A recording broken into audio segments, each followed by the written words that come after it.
Hello আমার প্রিয় ছাত্রছাত্রী বন্ধুরা, আমি তোমাদের অমিতাভ স্যার। সবাইকে আমার YouTube channel practical and theory ক্লাসরুমে স্বাগত জানাচ্ছি। তোমাদের এর আগের ভিডিওগুলোতে বেসিক র্যাডিক্যালের গ্রুপ 1, 2 এবং 3 ডিসকাস করে দিয়েছিলাম, এই তিনটে গ্রুপ। আজকে এই বেসিক র্যাডিক্যালেরই গ্রুপ 4 নিয়ে ডিসকাস করব। এই গ্রুপ 4-এর মধ্যে কে কে রয়েছে? এখানে রয়েছে cobalt CO2 plus radical, zinc Zn2 plus radical, nickel Ni2 plus radical ও ম্যাঙ্গানিজ Mn2 প্লাস র্যাডিক্যাল। এই চারটে র্যাডিক্যালকে আমি পরস্পর নিয়ে নিচ্ছি এবং তারপর আমি কি কি রিয়েজেন্ট দিই সেটা দেখো। গ্রুপ 4-এর জন্য এখানে রিয়েজেন্ট হিসেবে আমরা দেবো সেটা হচ্ছে বাফার, এবং তার ঠিক পরেই কিছুটা H2S। তো আমি এখানে H2S দেবো না, আমি এখানে Na2S দেবো। তোমরা যদি কিপ অ্যাপারেটাস ইউজ করো তো সরাসরি সেখান থেকে H2S দিতে পারো। তো প্রথমটা আমরা Zn2 প্লাস নিলাম স্যাম্পেল হিসাবে,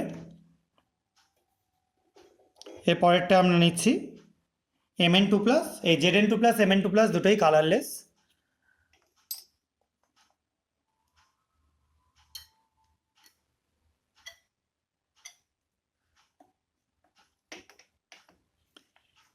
থার্ডের যেটা সেটা নিচ্ছি Ni2 প্লাস। Ni2 প্লাসের যে সল্ট সেটার কালার হচ্ছে সি গ্রিন, আর এটা একটা ডাইলিউট সলিউশন। এর একটা হালকা গ্রিনিশ ভাব আছে, লাইট গ্রিন, দেখতেই পাচ্ছ, একদম হালকা। আর একটাই নেবো আমরা CO2 প্লাস। এখানে কোবাল্ট নাইট্রেট নিচ্ছি আমি।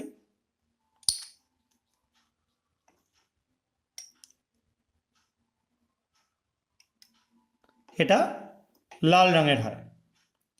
তাহলে চারটে স্যাম্পেল নেওয়া হলো। প্রথম যেটা আমরা নিয়েছি সেটা হচ্ছে ZnSO4 জিঙ্ক সালফেট।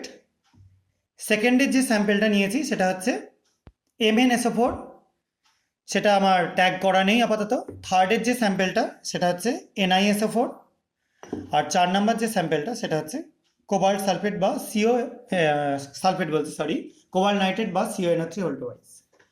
এবার রিয়েজেন্ট যোগ করছি। ফার্স্টে আমরা বাফার যোগ করব। প্রথমটাই যোগ করছি, দেখো,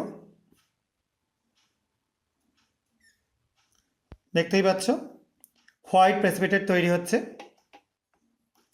সেকেন্ডেরটাই যোগ করছি, দেখো, এটার একটু ইওলিস একটা প্রেসিপিটেট তৈরি হচ্ছে। থার্ডেরটাই যোগ করছি নিকেলেরটায়, এটা দেখো সুন্দর একটা প্রুসিয়ান ব্লু কালারেশন তৈরি হচ্ছে। আর লাস্টেরটাই যোগ করছি, দেখো, এটা কিন্তু অদ্ভুত রকম একটা কালার তৈরি হচ্ছে। এটাও প্রুসিয়ান ব্লুয়েরই কিন্তু একটু ডিপ ভার্সন। এটা প্রথমে আমরা কি যোগ করলাম? বাফার সলিউশনটা, বেসিক বাফার সলিউশন। এবার এর মধ্যে আমরা তৈরি করে রাখা Na2S সলিউশন যোগ করব। প্রথমটা ZnS স্যাম্পেলে যোগ করলাম, দেখো ডেন্স হোয়াইট হয়ে গেল। এটা ZnS তৈরি হওয়ার জন্য জিঙ্কের স্যাম্পেল যোগ করলাম, জিঙ্কের মধ্যে Na2S যোগ করলাম, ZnS তৈরি হলো। এটা Mn এর জন্য যোগ করলাম, দেখো লাইট ব্রাউনেস কালারেশন তৈরি হলো। এটা নিকেলের স্যাম্পেল, তার মধ্যে যোগ করছি, দেখো ব্ল্যাক হয়ে গেল, কালো হয়ে গেল। আর এটা কোবাল্টের স্যাম্পেল ছিল, এর মধ্যে যোগ করছি, দেখো এটাও কালো হয়ে যাবে। ঠিক আছে, তাহলে এই চারটেই কালো হয়ে গেল, এই সরি দুটো কালো হয়ে গেল।